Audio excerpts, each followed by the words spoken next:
ఆంధ్రప్రదేశ్ రాజకీయాల్లో తనదైన ముద్ర వేసిన దీశాలి కేంద్ర జౌళి శాఖ మాజీ మంత్రి కావూరి సాంబశివరావు ఇక లేరు.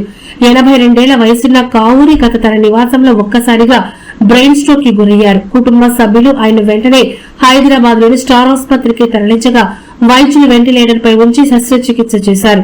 పరిస్థితి విషమించడంతో ఆయన తుది శ్వాస విడిచారు.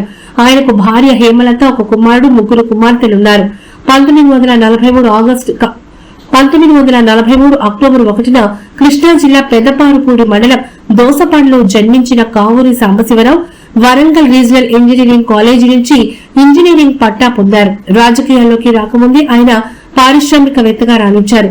ప్రోగ్రెసివ్ కన్స్ట్రక్షన్స్ అనే సంస్థను స్థాపించి దేశవ్యాప్తంగా అనేక నీటి పారుదల, విద్యుత్ ప్రాజెక్టులను నిర్మించారు. కావూరి రాజకీయ ప్రస్థానం కాంగ్రెస్ పార్టీతో ప్రారంభమైంది.